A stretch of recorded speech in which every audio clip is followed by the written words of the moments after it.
Irmãos,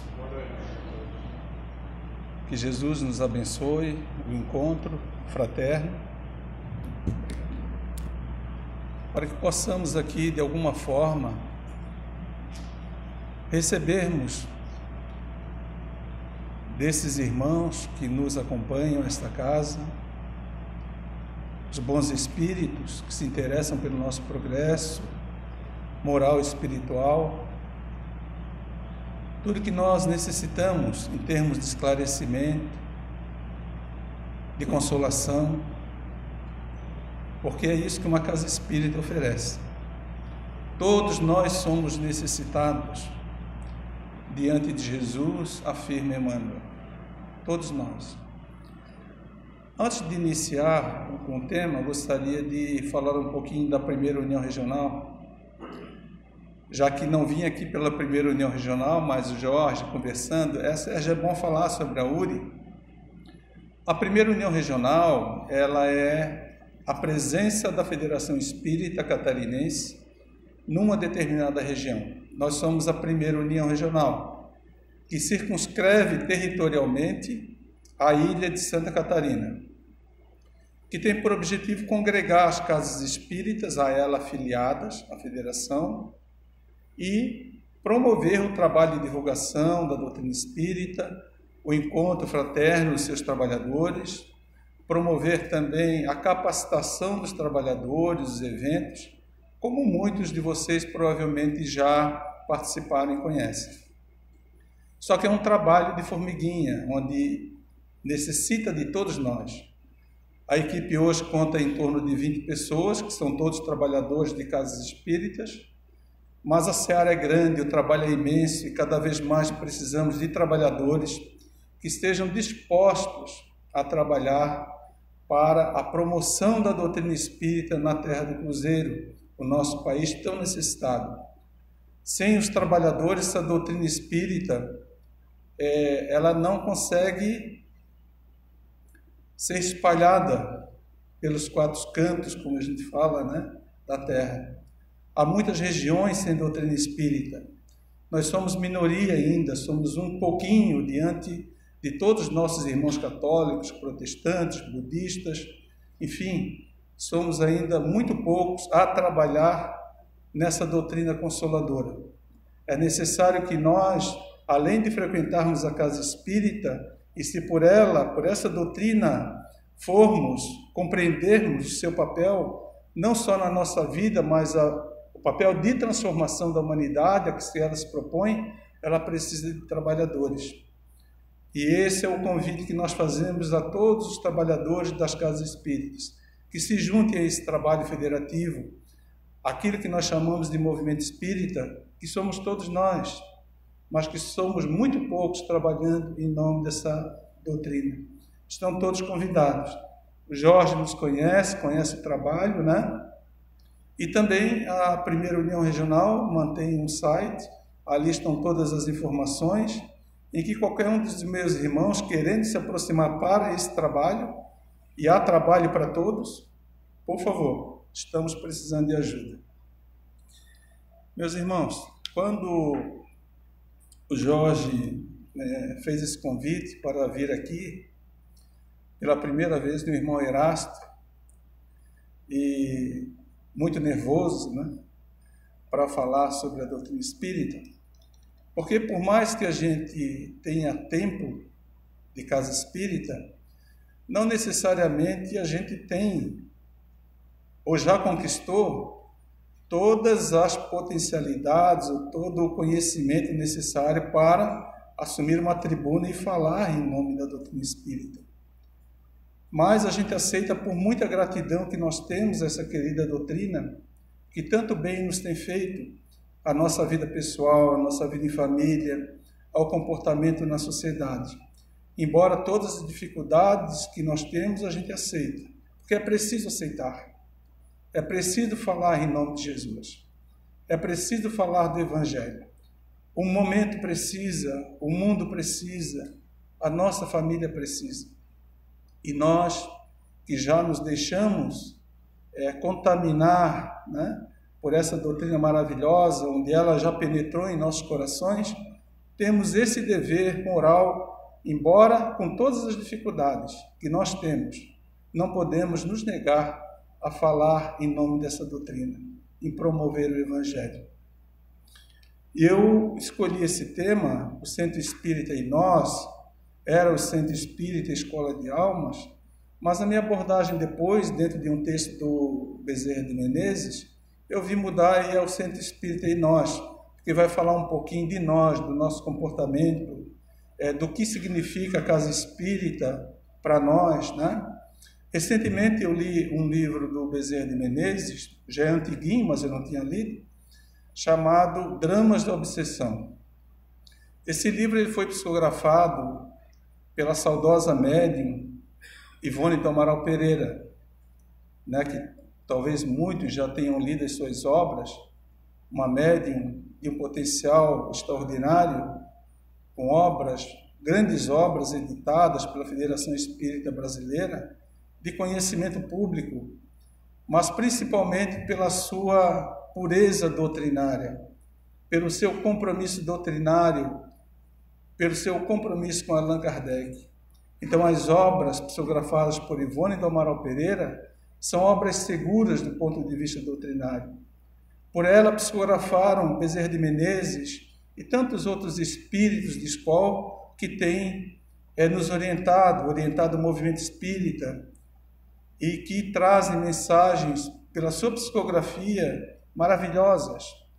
Psicografou vários romances e um deles foi Dramas da Obsessão. Nesse livro, Bezerra de Menezes é chamado no mundo espiritual pelos seus superiores para cuidar de um caso de obsessão de uma família. Eu não vou aqui fazer um spoiler do livro, né? Porque eu acho que todos deveriam ler esse livro, porque dá uma compreensão muito grande a respeito da repercussão espiritual das nossas atitudes, das decisões que nós tomamos em vida, que repercutem não só na vida atual, mas extrapolam a vida atual. Se perpetuam por 200, 300 anos, 400 anos, como era o caso em questão.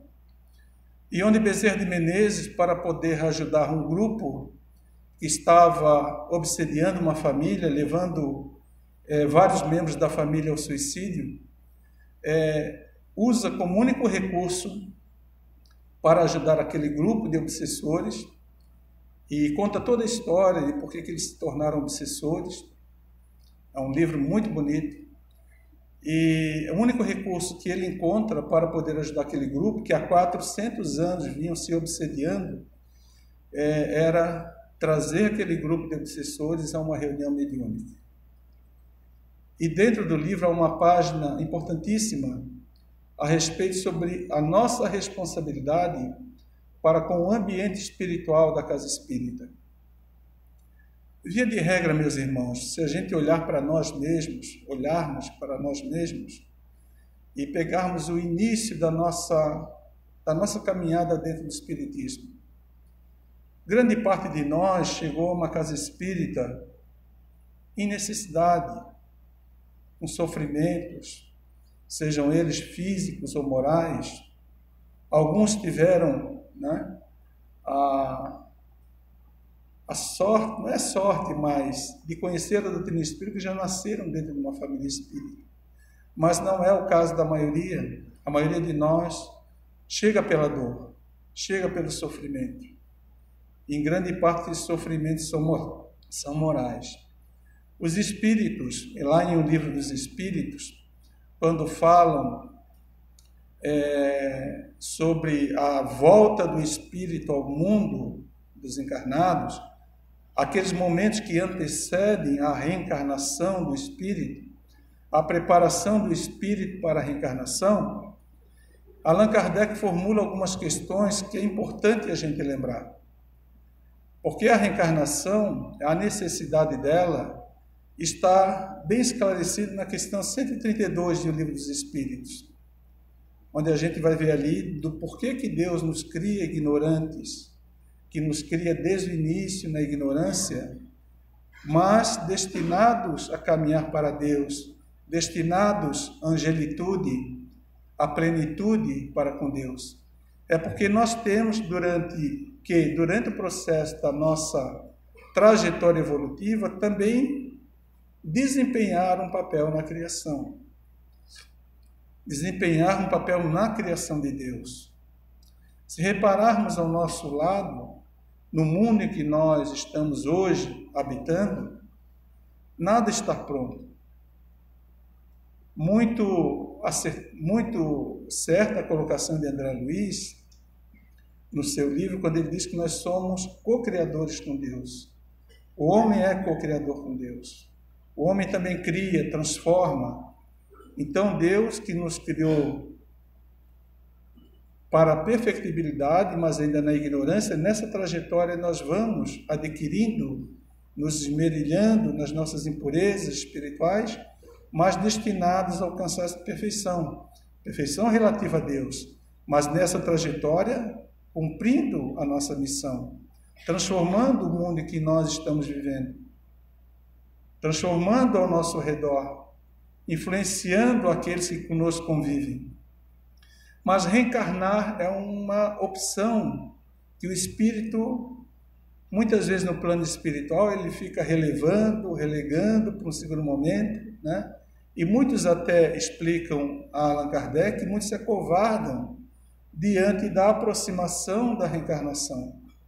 Porque a reencarnação é difícil para o espírito. Na questão 340, Allan Kardec pergunta: é solene para o espírito o instante da sua encarnação?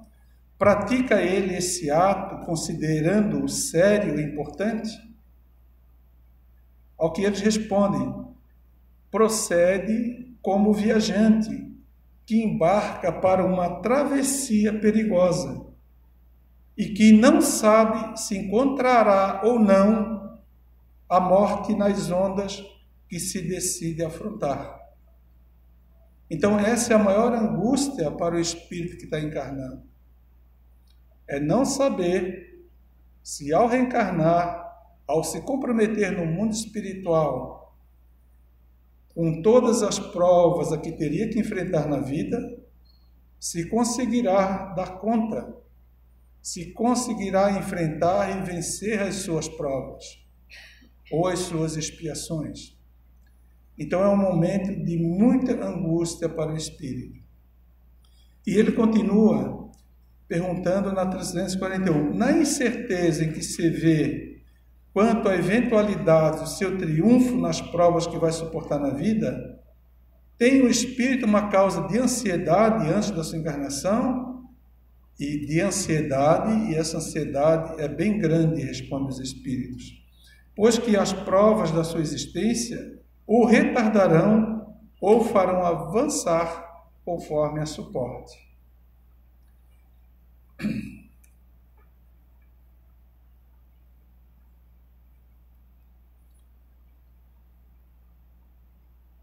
Outra volta. Conforme a suporte. E essa dificuldade é tão grande que na 342, Allan Kardec, diante da resposta dos espíritos, em que a reencarnação é uma prova muito grande para o espírito, ele faz a seguinte pergunta: no momento de reencarnar, o espírito se acha acompanhado de outros espíritos amigos que venham assistir na partida do mundo incorpóreo, como vem recebê-lo quando ele volta? Ele diz que sim, depende da esfera em que pertence. Já está nas em que reina a afeição. Os espíritos que o amam o acompanham até o último momento. Muito frequentemente eles vos vêm visitar como ides visitar o encarcerado. Eu coloquei essas questões antes para a gente entender o quanto é difícil nós reencarnarmos. É muito mais difícil para o espírito a reencarnação do que a desencarnação, né? Porque aqui, quando a gente desencarna, nós cessamos a nossa prova. Vencemos ou não, vamos sofrer as consequências, mas estaremos no nosso mundo natural, no nosso mundo de origem. Enquanto que a reencarnação não, é o contrário, né? Então, quando os espíritos respondem a Allan Kardec que, devido a essa dificuldade que nós vamos enfrentar na nossa própria encarnação, eles colocam ao nosso lado o nosso espírito protetor, permitem que espíritos familiares estejam conosco, nos acompanhem durante a trajetória, é porque nós precisamos uns dos outros, precisamos de ajuda para vencer a nós mesmos, as nossas más inclinações, muitas vezes as nossas fraquezas, a nossa covardia diante da prova, a nossa covardia moral, no sentido moral, diante da prova. Então, Deus permite, na sua infinita misericórdia, que nós tenhamos ao nosso lado esses irmãos, a nos guiar, a nos orientar, nos momentos do sono, principalmente nos momentos do sono, mas também através da intuição, da inspiração, mas que para isso nós precisamos estar em sintonia com eles. Precisamos desejar essas companhias, porque no mundo material nós sabemos que não é fácil manter esse padrão vibratório elevado, que permite que eles possam vibrar em nosso perispírito, a fim de que o possamos escutar os seus pensamentos, os seus conselhos. Via de regra, nós estamos vivendo no mundo, mesmo sendo espíritas, como se fôssemos acorda, dorme, come, trabalha, vem. E às vezes até dentro do centro espírita, e conversava com o Jorge sobre isso, a gente adota um comportamento de rotina maquinal para vir no centro espírita, às vezes até de obrigação. Ah, não, eu vou porque senão, se eu não for... Então, muitas vezes até vêm condicionados, né, pelo medo, né, pelas reservas que tem com relação aos espíritos, né? Então, nós não devemos, meus irmãos, e é disso que Bezerra de Menezes vai tratar nessa página, né? Do nosso comportamento enquanto espírita. Então, vejam, além dos protetores, além do nosso guia, além do nosso guia espiritual, nós temos a felicidade de conhecer a doutrina espírita, de frequentar um núcleo espírita como este. E nós sabemos da dimensão que toma uma casa espírita, do que representa uma palestra doutrinária, do que representa participar de um grupo mediúnico, de um trabalho de evangelização, de um trabalho na área da assistência social dentro da casa espírita. Todos, absolutamente todos os trabalhos são espirituais. Não há nada dentro de uma casa espírita que não anteceda ao trabalho uma ambiência espiritual que precisa ser cuidada, que precisa da nossa colaboração. É um erro muito grave de nossa parte, trabalhadores, achar que os espíritos tudo podem cuidar. Se eu falta um trabalho mediúnico, sem avisar, sem programar, não, a espiritualidade dá um jeito. Eles vão cuidar daquele irmão que estava programado para que eu desse passividade pela minha mediunidade, porque aquele espírito, o aparelho que mais ofereceria condições aquele irmão se manifestar numa reunião era eu. E eu falto por qualquer motivo. Então, meus compromissos dentro da casa espírita, eu trato como se fosse um compromisso qualquer. Então, troco a qualquer momento por qualquer outro compromisso. Isso denota, quando o nosso comportamento é dessa forma, que nós não temos a consciência devida sobre o que se passa no mundo espiritual dentro de uma casa espírita, na dimensão espiritual da casa espírita, dos trabalhos da casa espírita. Então, Bezerra de Menezes, quando vai trazer esse grupo de irmãos obsessores para um grupo mediúnica, ele fala, isso na época que eu li, me impactou bastante, pela forma como ele coloca, né, pela forma contundente como Bezerra de Menezes coloca essa questão, né? falando das vibrações de uma casa espírita. E o que são as vibrações da casa espírita? São a soma das nossas vibrações. Um trabalho mediúnico é bom quando todo o grupo está harmonizado, está vibrando numa direção, estão conscientes do objetivo de uma reunião mediúnica. Qualquer membro daquela reunião mediúnica que não tenha feito uma preparação adequada, ou se coloque numa palestra, alguém que esteja desarmonizado, comece a bagunçar e a gente vê, que já desarmoniza o ambiente. Então, todo o trabalho na casa espírita precisa de harmonia, precisa das nossas melhores vibrações, dos nossos melhores pensamentos. O passe que nós tomamos depois da palestra precisa da nossa colaboração. Não posso entrar no passe para me harmonizar, é como se estivesse indo ali tomar... Não, eu tenho que me preparar também para tomar o passe, para receber aquela energia. Não é só quem vai doar o passe, quem vai aplicar o passe, mas é também quem vai receber o passe. Quando entramos numa casa espírita, lá na porta, talvez até muito antes, já há barreiras magnéticas, barreiras que vão impedir que muitas vezes irmãos que estão nos obsediando, que estão nos influenciando, que estão querendo fazer com que a nossa vida dê errado, que os compromissos espirituais que nós assumimos no mundo espiritual, a gente não dê mais conta, a gente deserte dos compromissos, a gente desanime dos compromissos. Então, esses irmãos, nós começamos a ser tratados no nosso desejo de ir na casa espírita. Não é só lá dentro da reunião mediúnica. Não é só no momento do passe e nem no momento que eu vou tomar uma água fluidificada. Aliás, a água fluidificada também terá o efeito a que se propõe se nós estivermos conscientes do que significa tomar aquele copinho de água. Que é inodoro, que é incolor, que não tem gosto, né? Mas nós sabemos. E não devemos tomá-la por rotina, porque ali tem medicação. Medicação adequada às nossas necessidades espirituais.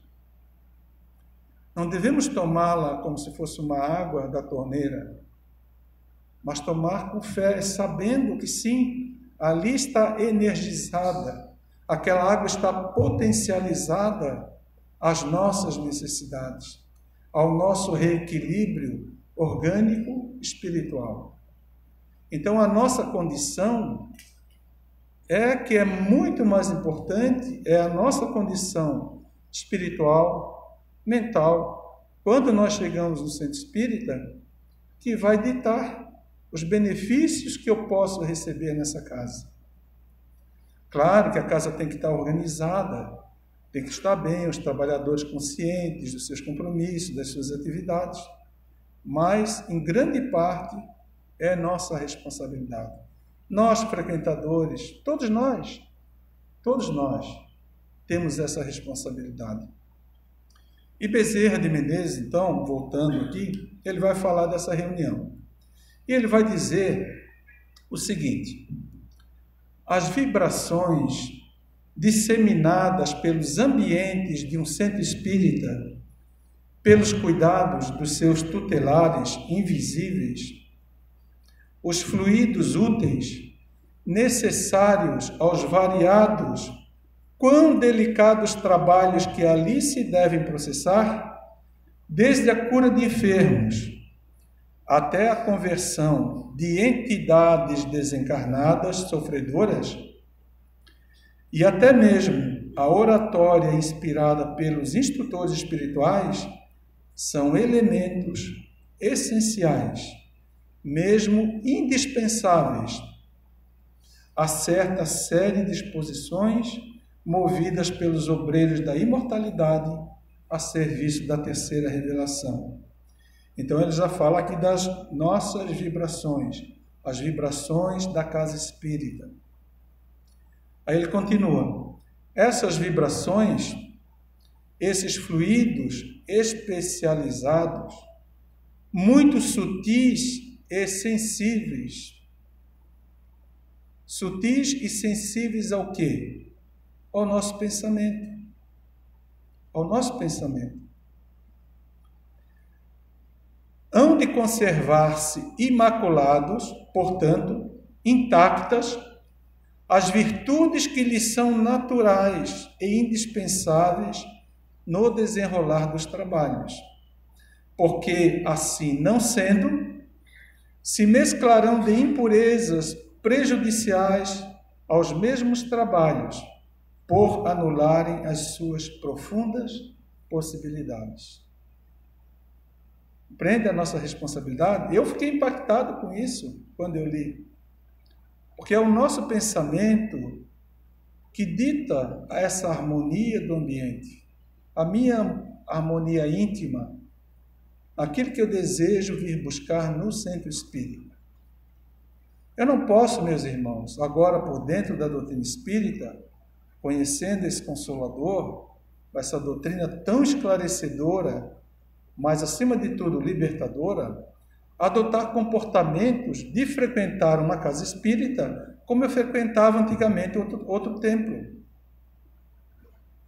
onde eu vinha meio descompromissado, ia lá, tal. Claro que não estou falando isso de uma maneira generalizada, mas não havia esse nível de consciência a respeito das nossas responsabilidades como nós temos hoje na doutrina espírita. Então a gente precisa refletir sobre isso. E ele continua: daí porque a espiritualidade esclarecida recomenda aos adeptos da grande doutrina o máximo respeito nas assembleias espíritas, onde jamais deverão penetrar a frivolidade e a inconsequência, a maledicência e a intriga, o mercantilismo e o mundanismo, o ruído e as atitudes menos graves, visto que estas são manifestações inferiores do caráter e da inconsequência humana, cujo magnetismo para tais assembleias e, portanto, para a agremiação, o centro espírita, que tais coisas permite, atrairá, palavras do Bezerra, bandos de entidades hostis e malfeitoras do invisível, que virão a influir nos trabalhos posteriores, a tal ponto que poderão adulterá-los ou impossibilitá-los, uma vez que tais ambientes se tornarão incompatíveis com a espiritualidade iluminada e benfazeja. Ele dá uma dimensão tão grande a essa responsabilidade nossa, porque o Dr. Bezerra de Menezes, ele é evocado em todas as casas espíritas, em todas. Quando a gente fala de caridade num centro espírita, dificilmente não se lembra ou não se evoca a presença desse irmão que foi reconhecido em vida pela sua caridade. Médico dos pobres. Morreu numa pobreza, mas nunca deixou de atender gratuitamente, tirava dinheiro do seu bolso para dar aos pobres, aos necessitados. No mundo espiritual, ele é um servo de Maria, reconhecido pela sua caridade, que foi convidado a alçar as esferas superiores e não quis, para cuidar dos sofredores da terra. E é ele que está falando.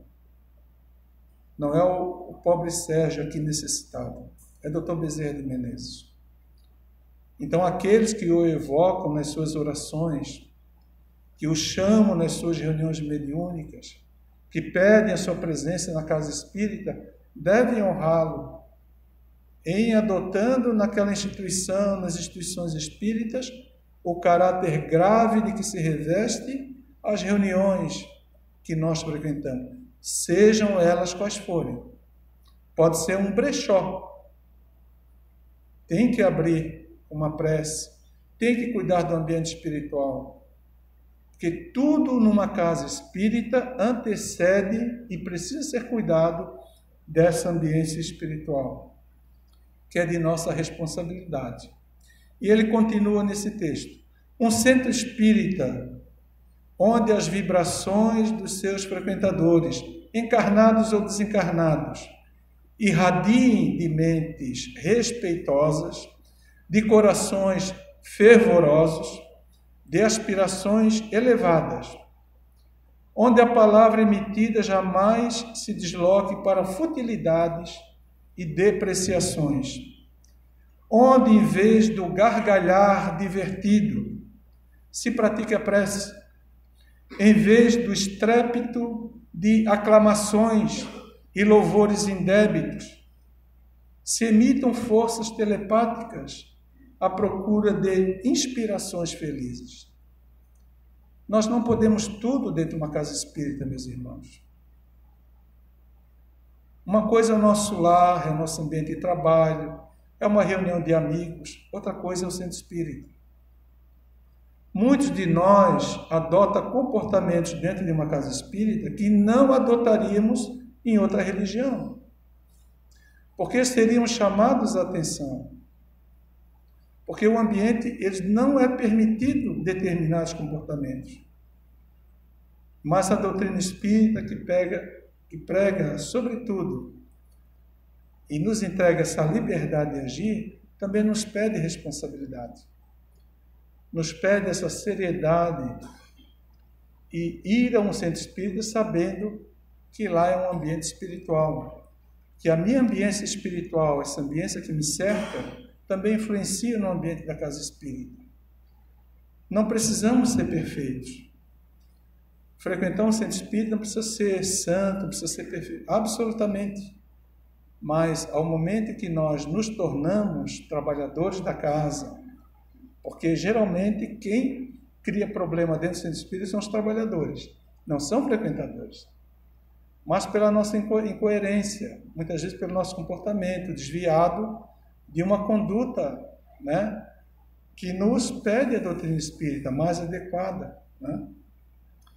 E ele, já estou terminando, tá? E ainda onde, continua Bezerra, em vez de cerimônias ou passatempos mundanos, cogita o adepto da comunhão mental com os seus mortos amados ou os seus guias espirituais, um centro assim, fiel observador dos dispositivos recomendados de início pelos organizadores da filosofia espírita, será detentor da confiança da espiritualidade esclarecida, a qual o elevará à dependência de organizações modelares do espaço, realizando-se então em seus recintos sublimes empreendimentos que honrarão os seus dirigentes nos dois planos da vida.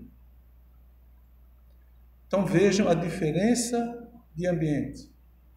No primeiro momento eles colocando o nosso comportamento, o quanto pode ser desarmonizante em uma casa espírita, e o outro comportamento em substituição, o quanto que pode promover de bem, de harmonia, de cura, no passe, nos trabalhos da casa, né? E agora vai terminar de vez.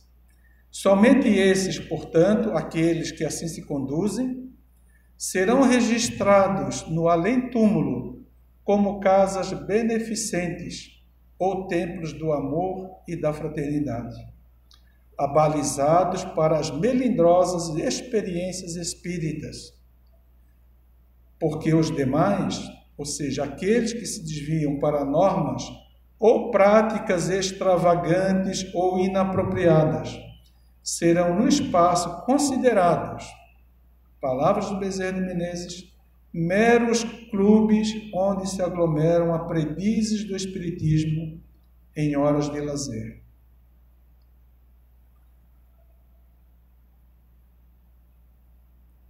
É uma diferença muito grande, meus irmãos, que a gente entra numa casa espírita, num ambiente espiritual, onde há harmonia, onde há respeito, onde todos ali procuram se conduzir, não santamente, porque nós não somos santos, mas procuram se conduzir em acordo com aquilo que a casa espírita vai oferecer, sabendo que ali é um ambiente espiritual.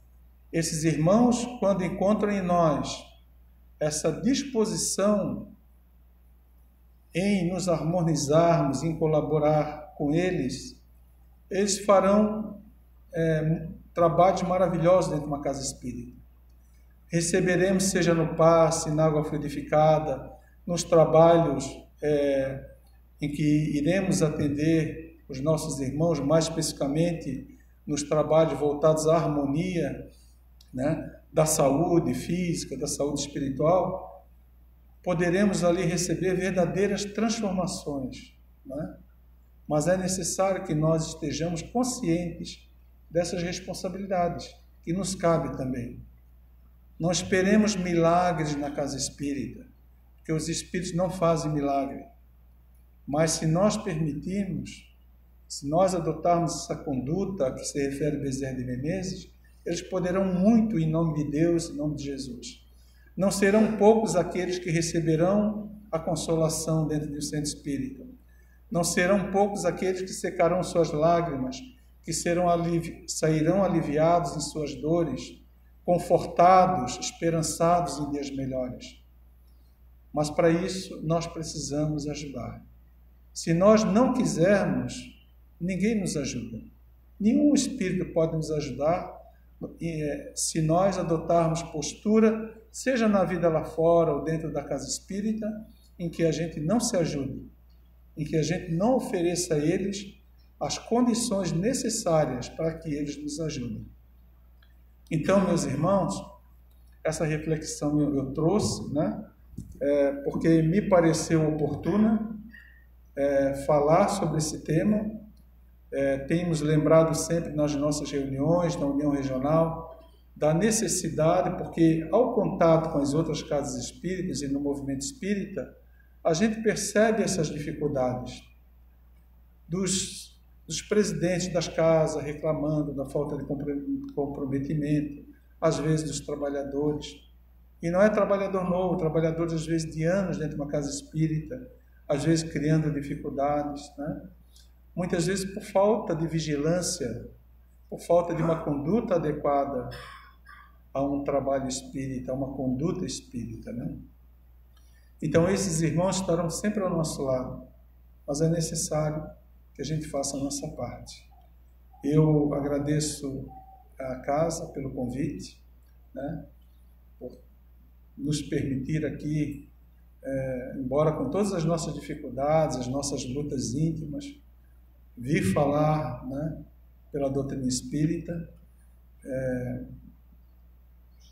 Desejo que essa casa e toda essa espiritualidade aqui, que aqui conduz essa casa, possa sempre contar com a colaboração dos trabalhadores, dos frequentadores. E todos nós temos responsabilidade dentro de uma casa espírita. Não é porque estamos fora de uma diretoria ou que não estamos coordenando os trabalhos que estamos isentos da nossa responsabilidade. Todos temos responsabilidades. A partir do momento que eu frequento uma casa, eu tenho muitas responsabilidades, porque eu não cheguei nessa casa por obra do acaso, né? Eu pedi para estar ali, eu tenho necessidade de estar ali. Então a gente precisa ajudar as diretorias das casas, colaborar onde for necessário, que seja o trabalho mais simples de uma casa. Todos têm a mesma importância, todos, absolutamente todos. Obrigado, meus irmãos, que Deus nos abençoe a todos.